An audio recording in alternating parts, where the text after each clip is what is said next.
Yun lang naman ang kagustuhan naman. Hindi dahil masyado na hong mapait na ho ang kanilang relasyon ng Pangulo at ng pangalawang Pangulo, lalo tigit meron pong kinakaharap na impeachment complaint ang ating pangalawang mataas na pinuno. Laging kapag may pagbubuka ng bibig ng ating pangalawang Pangulo, laging merong ibang kahulugan ang Marcos administration at laging pabalang ang mga sagot. Bakit hindi na lang sabihin na tanggap namin ang sinasabi ng pangalawang Pangulo, hayaan mo, VP Sara. Diba? Pwede naman ganun. Hindi yung pabalang na, wala ka kasi dito abroad ka ng abroad. Diba, you are creating another war.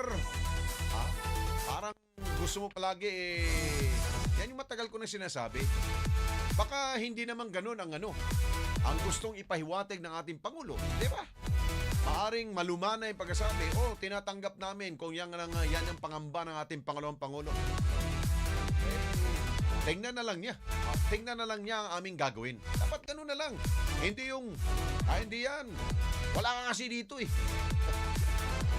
Ibahin ninyo, Ate Claire. Huwag yung sabayan, kunyari, mainit ang ulo ng pangalawang Pangulo. Sinisiraan kayo or pinapatutsadahan kayo. Daanin nyo sa ang kabaliktaran. Daanin nyo sa VP Sara. Huwag naman ganun. Ganito pong ginagawa namin. Di ba? Mas maigi ho yun. Ibang estilo ng para hindi ho maging kayo po ang katawa-tawa. Dahil kapag pinatulan ho ninyo yan, sino ang nagiging agrabyado? Di kayo. Di ba? Di ba sabi ko kung ano po ang demeanor po ng ating Pangulo, yun pong inyong sasabihin. Huwag yung, wala kasi dito. Tumahimik ka na lang. Diba hindi maganda? Lahat po tayo ay may karapatan hong magbigay ng anumang pagpuna sa ating pong gobyerno. Kayo na sa gobyerno kailangan wag ho tayong onion skin. Wag ho tayong balat sibuyas. Kailangan tanggapin kung ano po mga puna, mga paninira. Dahil yan po yung magpapatibay sa inyo. At magdadagdag ng magdo-double time mo kayo para gawin at gampanan ang inyong pong tungkulin bilang mga public servants. Di ba? So hindi dapat ang tugon kagad pabalang. Wala mangyari sa atin. Di ba? Kaya siguro ang tabayanan ho natin, Ate Claire, yung the way ka magsalita, baguhin mo na. Pag may mga ganong mga apela, paninira o obserbasyon, sabihin na ninyo. Eto, may ginagawa na ho kami. Tapos gumawa kayo ng video presentation. Pakita nyo sa publiko. Ito po, namimigay na ho kami. Mabilis kaming umaksyon. O hindi yung, wala ka kasi dito. Diba? Hindi po healthy po yung mga ganun. Ang healthy conversation, ang healthy na pagbibigay ng impormasyon sa ating mga kababayan ay daanin nun ninyo sa tamang pananalita, yung malumanay. Mga kababayan, kung yan po ang obserbasyon ng ating pangalawang Pangulo, ito po ang resulta ng aming pong ginagawa. Ito po, dapat ganun. Dapat ako na lang yung maging press secretary. Diba? Para gumanda naman ang imahe po ng ating Pangulo. Kung puro pabalang, puro ang gusto away, wala mangyari. Dapat ang estilo ho dyan, idaanin nyo sa aktual na mga na ginagawang aksyon ng ating pong pamahalaan. Paupuin mo dyan ang DSWD. Paupuin mo ang DILG. Ano ang ginawa ng DSWD sa itong pangamba ng ating pangalawang Pangulo? Baka daw hindi umabot ang tulong sa mga pinakamahirap na mga kababayan. O Secretary Rex, Totoo ba?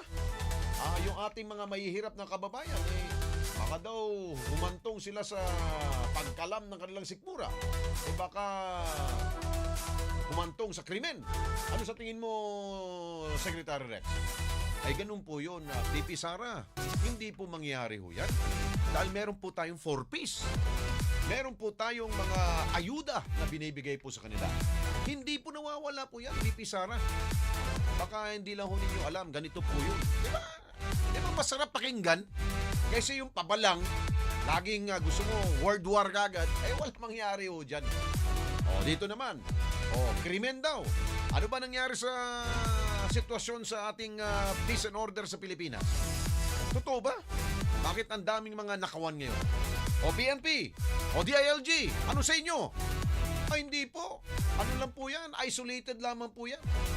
At yan po mga gumagawa ng krimen, yung mga nanguhold na po sa kalsada, mga nagsasnatch, yan po ina-action na ho namin. Nahuli na po sila. At meron na ho kaming gagawin pong mga panangga ho dyan. Dapat mga ganun.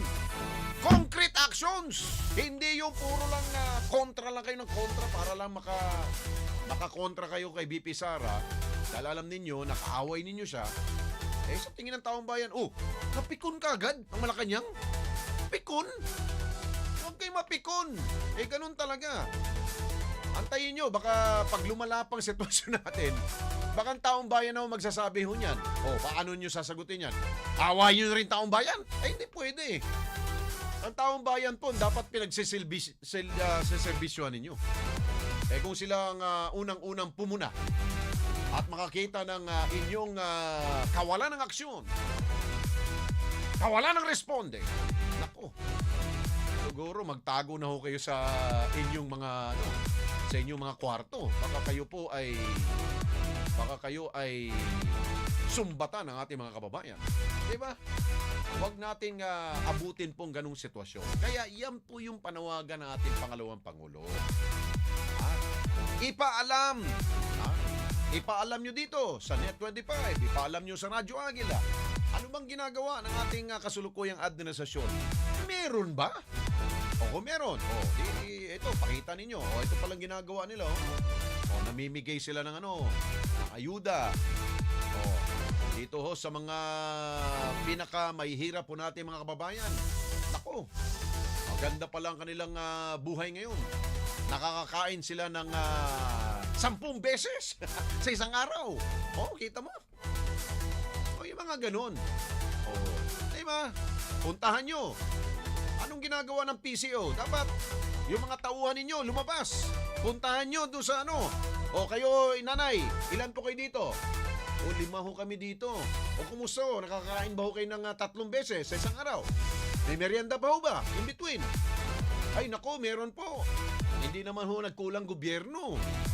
Ito nga kunan nyo ng video. Kasi i-airin ninyo yan. Ganun po ang pagbibigay ng impormasyon. Para kontrahin nyo yung mga puna ng inyo pong mga kalaban sa politika. Ganun ho ang pamamaraan para makita ng taong bayan na hindi kayo napipikon. Kayo po ay may ginagawa. Intindi? Nako, siguro kailangan pa ng seminar ang PCO ninyo. Ganun po. Every magsalita si Ate Claire, meron laging yan.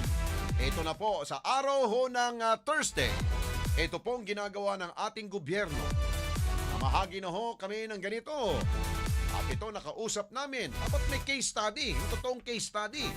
Ito kausap namin si Tatay Jonas na meron pong 5 sila sa tahanan na ito. At hindi ko kayo magtataka.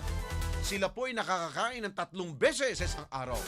Pero si Tatay Jonas, walang trabaho. Dahil siya po ay iika-ika na at may edad na. Pero dahil sa tulong ng DSWD, hindi po sila pinababayaan.